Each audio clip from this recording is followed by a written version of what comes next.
People visit Salem because they want to step inside a ghost story. They are looking for a very specific, heavy atmosphere. It's a town built on layers of deep history.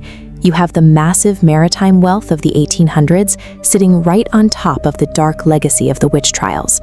That craving for immersion doesn't stop when the museums lock their doors at 5 o'clock. Travelers want to sleep somewhere that keeps the illusion alive through the night.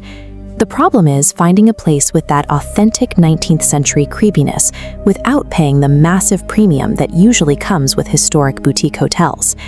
Where you drop your bags at night decides whether your trip feels like a true historical adventure or just another generic weekend getaway. When you look at where to stay in Salem, your options fall into 3 strict categories. This chart plots those choices based on what they cost against how much atmosphere they actually deliver. Down in the bottom left, you have standard chain hotels, cheap but entirely sterile. Up in the top right, the grand historic hotels give you beautiful immersion, but they charge top dollar for it. Then, dropping into the bottom right, there is a strange anomaly, the Salem Inn. It offers high atmosphere at a surprisingly low price. The main building is known as the Captain West House, an imposing brick structure dating all the way back to 1834. Getting a financial deal on a 200-year-old building means you are making a very specific agreement with the past.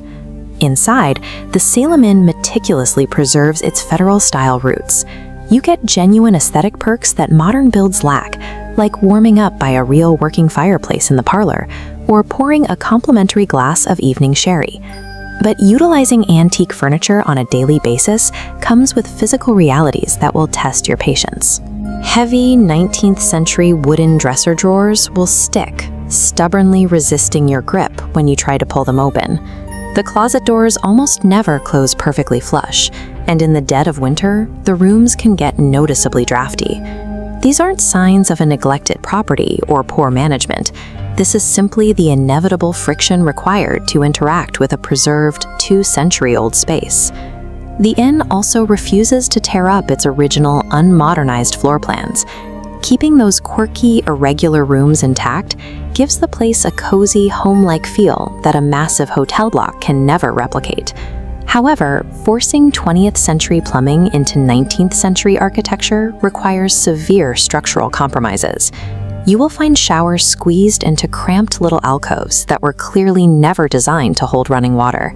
Depending on your room, you might even have to step out of your door and walk down an adjacent hallway just to use your private bathroom in the middle of the night. Protecting the architectural integrity of a historic home means directly limiting your modern ergonomic comfort. Then there is the inn's reputation as a paranormal hotspot, with guests constantly requesting to stay in the infamous Room 17. The guest book is filled with encounters: a resident ghost named Katherine, phantom cats darting around corners, and the sound of children's footsteps. This table compares those popular supernatural claims directly against the logical realities of an aging building.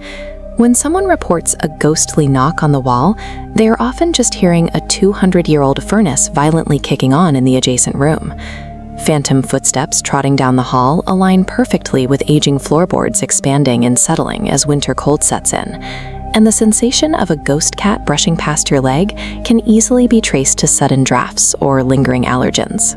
Whether it's a restless spirit or just an ancient heating system, the atmospheric result for the traveler is identical. Things go bump in the night. The owners of the Salem Inn are remarkably blunt about all this.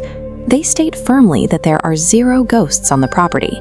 They attribute every single paranormal report to the power of suggestion from guests who arrive actively looking to be spooked. It's a suggestion amplified by geography. Walking out the front door, you are staring right at the dark exterior of the infamous witch house. That high suggestibility isn't a disappointment. It serves as the inn's greatest hidden amenity, providing a perfectly textured canvas for your imagination to run wild. Before you book, you have to figure out which of 2 very distinct traveler profiles you fit into. The first is the modern comfort seeker. If you require flawless climate control, perfect soundproofing, and totally predictable, standardized amenities, you have rigid expectations.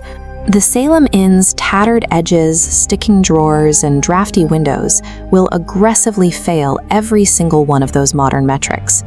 Viewers in this category will be sorely disappointed here, and are much better off booking a predictable chain hotel right outside of town. The second profile is the macabre historian on a budget.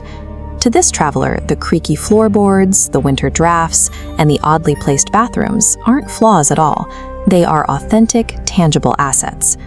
This flowchart maps out the final decision on whether you should book a stay here. If a squeaky door or a cramped shower ruins your trip, follow the path straight to a bold "do not book." But if you actually want those historic vibes, and maybe even hope to leave with a ghost story, the path leads directly to "book immediately." Getting that deep level of historical immersion for around $110 a night is an incredibly rare value. The Salem Inn demands a deliberate trade-off. You sacrifice predictable, pristine comfort, and in return, you earn a genuinely authentic, beautifully spooky Salem experience.